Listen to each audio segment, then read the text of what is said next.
Hello, everyone, and welcome back to your channel of Math and Engineering Made Easy. Today, we will continue the moment distribution method, but now for frames, not beams. And when we cover frames, we have two types of frames, really. A frame that doesn't sway under load, meaning if either it's really rigidly connected here. So I have a pin that prevents any lateral motion. And of course, I have a pin and a fixed support here. Or even if I didn't have that and I didn't have this lateral load, that beam will not sway because it's symmetrically loaded, right? So these are the two cases where the frame will not sway. We are going to cover the swaying frames in the next session, but for today, we are going to take the first case where there is no sway. Now, if there is no sway, the method of analysis is almost identical to the beam.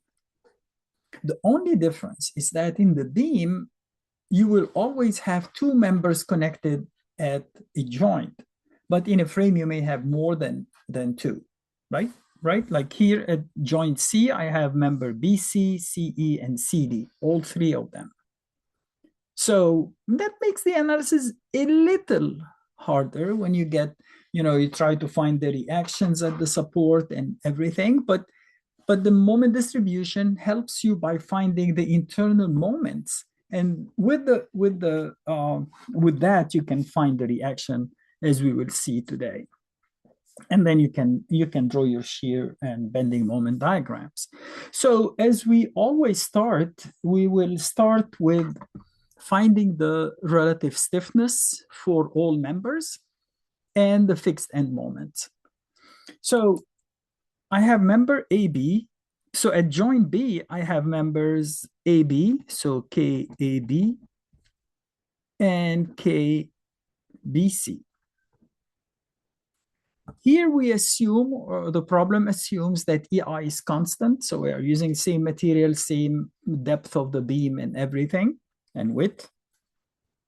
So now we look at AB. AB is fixed on both sides, and BC is fixed on both sides. So you multiply 4EI over the length. But since EI is constant and we are taking a ratio, I'm going to say 4 over 4 to 4 over 6. Okay, so 1 to 2/3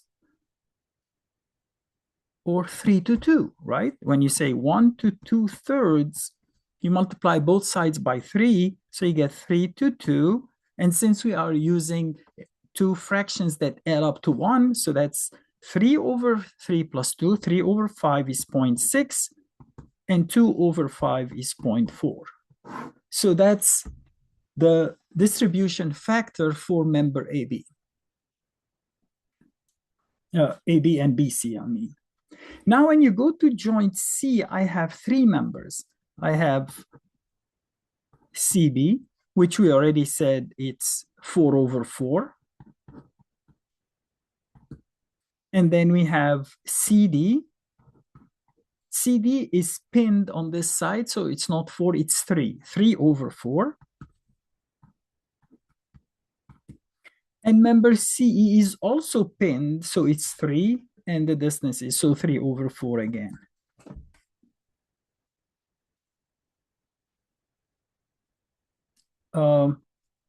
This is 4 over 6. Why did I say 4 over 4? I used AB instead of BC. I'm sorry. This is 4 over C over 6 or 2 over 3. Yeah, that makes sense. So now you can see that if I want to find a ratio and then normalize it to make the sum of the fractions equals 1, you take a common denominator. I think 12 would work, right? Over 3 is 4, times 2 is 8, over 4 is 3, times 3 is 9, 9. So you get 8 over the sum, which is 9 plus 9, 18 plus 8, 26, to 9 over 26 to 9 over 26. That would give you three fractions that, let me move the calculator here so you can see, 8 over 26. Oops, why is the negative? I don't know. Okay, so we are approaching that to 308. 9 over 26 is 346 and 3.346. When you add these are 692, so 7, 3, 10. Okay, so they add up to 1. Next, we need to find the fixed end moments. And I only have one type of load that produces moment. That's the distributed load at BC. So if I do BC and then FEM for CB, this is W L square over 12 negative. 36 over 12 is 3, so you get negative 9 kilonewton meter and 9 kilonewton meter. So now I have all the ingredients to start my balancing, right? So I prepared the table so that I'm not going to draw it while during the session. It's going to waste your time. I found the distribution factor. So I listed all the members. Notice we have member AB and BA because now when we carry over, you have to write each member from both ends, of course. And then I have BC, CB, CD, and CE. I didn't do DC and EC because there is no carryover from the pin, right? In fact, there is no even carryover to the pins. So CD and CE are only written so that when I have an unbalanced moment here and I distribute it between these three members, I know what moment I will get. That's it. So I only need 6 and not 8 columns. Let's fill in the blanks. So the distributing factor, of course, here it's BA and BC. So of course, for AB, it's a fixed support, so there is nothing going out of AB, 0. But BA and BC, this gets 60% and 40%. Here I get 0.308, 0.346, and 0.346 for the actual moment, and I'm going to write them in a different color so that when we add, we don't add the 0.6 with the moments. I've seen people do it, not many, but just to be on the safe side and you want to make everything clear, should I use a different color or I don't know if that would be, no, that's very close. It really doesn't matter. I don't think we are going to get confused with decimals and on the top. So fixed end moment, I don't have any moment here, any moment there. I have negative 9 at BC and positive 9 at CB and nothing here, nothing here. So that's all. Notice that when you look here, we are going to distribute from B to A. So from BA to AB. You're also going to distribute from B to BC to CB and CB to BC, right? Nothing else would be distributed because here we have pins on the other end, so there is no distribution back or forth. Just so we know what we are doing. Okay, so now I'm sorry, this is the carryover, not the distribution. The distribution is between, of course, the members that start with the same letter, meaning they are connected at joint B and these are connected at joint C. Alrighty, so the negative 9, we want to add 9 to make it 0, right? But in what proportion? 0.6 to 0.4. Since they add up to 1, you just multiply 9 by 0.6, so you get 5.4. And 9 by 0.4, you get 3.6. I should have written this on the top. It really doesn't matter because we are not receiving anything from here. So once we do that, we also do the 9. So the 9 becomes -9, right? To compensate. So -9 times 0.308, I get -277. -9 times 0.346, I get -311 and -311. Should we use 3 decimals or just 2? Because if I use 3 decimals, it's going to be too much. And then I'm going to approximate at the end. But if I don't, then the sum of these three is like 8.99. There is a 1/100th of a kilonewton meter discrepancy, but I don't think it's a big deal. Alrighty, so the 5.4 would send 2.7 here. The -277, let's say -278, so we don't use 3 decimals. That would be -139, and that would be 1.8. And now I'm going to distribute these two new moments, right? So I'm going to multiply the 139 by 0.6, and that gives me 0.834. Well, I think I'm going to write it 3 decimals. And then 1.39 times 0.4 is 0.556.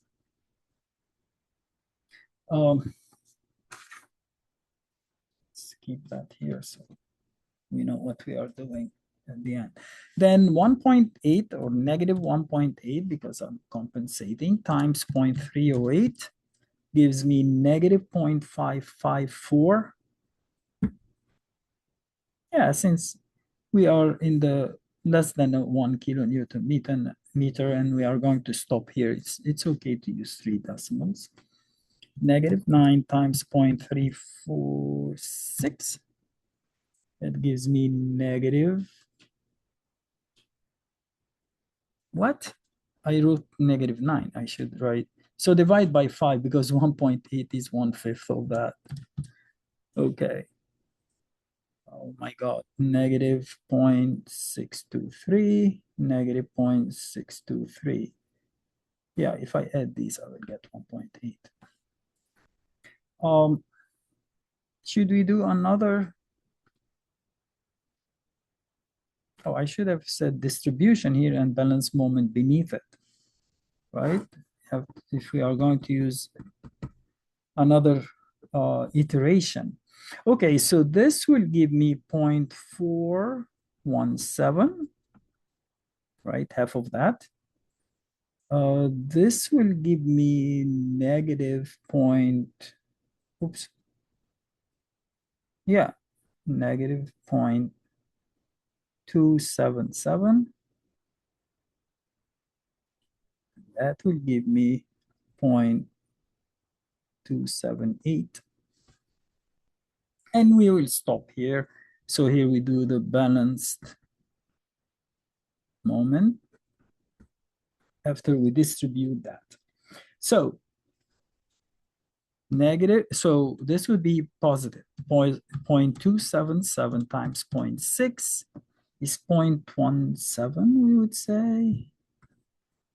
And then 0.277 times 0.4 is 0.11. Again, there is the discrepancy. So we can say 166 and 111. The 0.278 times 0.308 is -0.086, and -0.278 times 0.346 is -0.096, -0.096. And I think this is enough, right? This is enough because after that, we already reached the like less than 0.1. Okay, so we add this, we get 3.117, right? We have 5.4 plus 0.834 plus 0.166. Oops, what am I doing? 5.4 plus 0.834 plus 0.166 equals 6.4. And then negative 9, just to check that 1.39 plus 0.556 minus 0.277 plus 0.111, negative 6.4. Great. Hopefully these will add up to 0, the three of them. I have 9 minus 2.77 plus 1.8 minus 0.554 plus, of course, there would be a very small discrepancy because of the approximations we made. 7668. I'm going to say 767. 2 decimals are more than enough. Negative 311. And these are identical. So minus 0.623 minus 0.096. Again, negative 383. If you multiply that by 2, you get negative 766. There is a discrepancy of 100. Again, because of the approximations. If you do it with a computer, of course, you will get it exactly the same. And voila, the problem is solved. However, we are not going to draw the shear force diagram and the bending moment diagram, but at least we can work and find the reactions, right? To make our lives easy if you want to continue the problem and find everything about it. So let me just clear the screen here. I'm not going to use straight edge or anything. I will just simply draw, or in fact, not even with a pencil, it's okay. I have AB, I have BC, I have CD, and I have CE. There is a load of 10 kilonewton here. It's acting at this joint, and then the distributed load of 3 kilonewton per meter. This distance is 6 meters. This is 4. This is 4. This is 4. The moments. Of course, here there is no moment. The moment of AB is positive 3,117.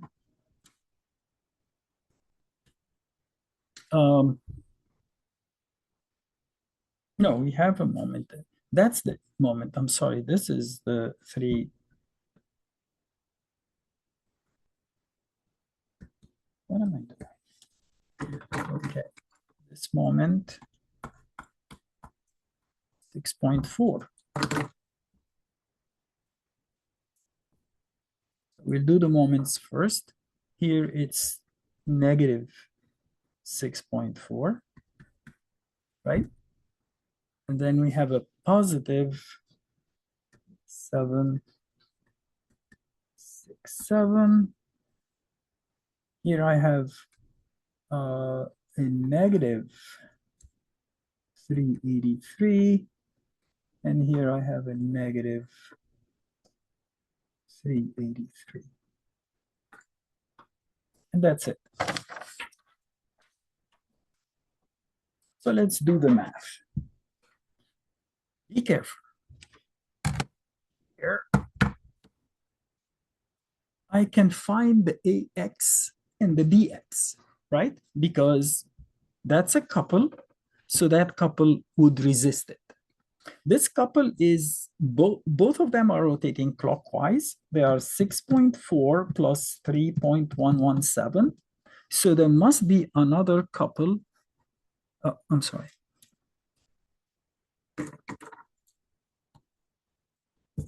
Another couple to resist that, BX and AX. And it's this divided by the height, which is 4, and I get 238. 238 kilonewton and 238 kilonewton. I cannot find the y's. I may be able to find this bx on this side because at that joint, I have 10 to the right, 238 to the left. So I can take the difference and find the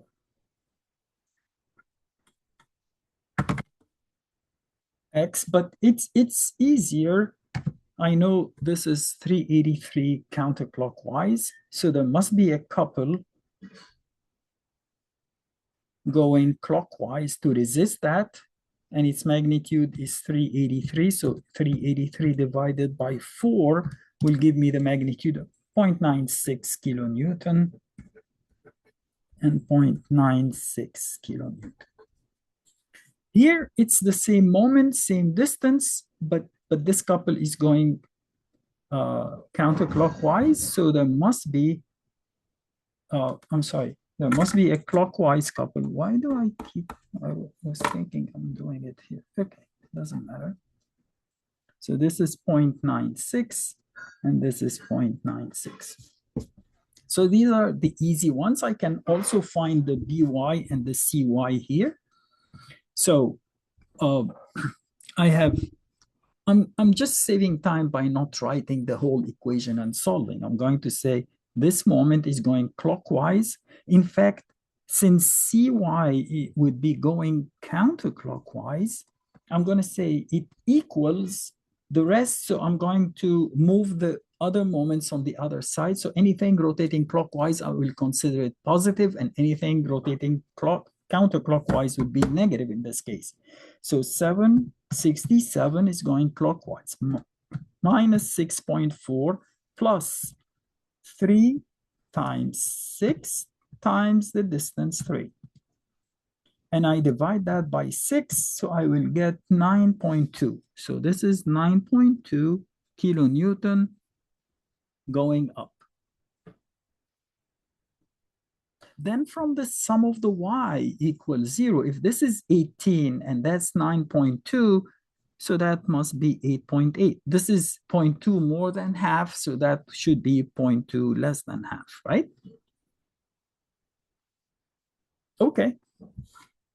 Now from the outside reaction, I have 10 kilonewtons, so AX plus DX plus EX should be equal to 10, right? Common sense, because there is only an external load of 10 and 3 supports.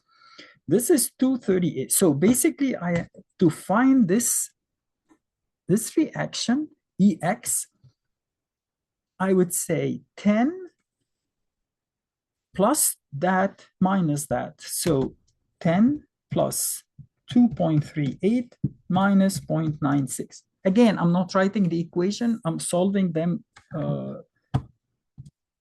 get 1142. So this is 1142. And that's 1142. Notice at this joint, I have three parts, 3-point C's. If you look at the x-axis, I have 1142 and 0.96 to the right. So there must be a force to the left here. 1142 plus 0.96 is 1238. So this is 1238.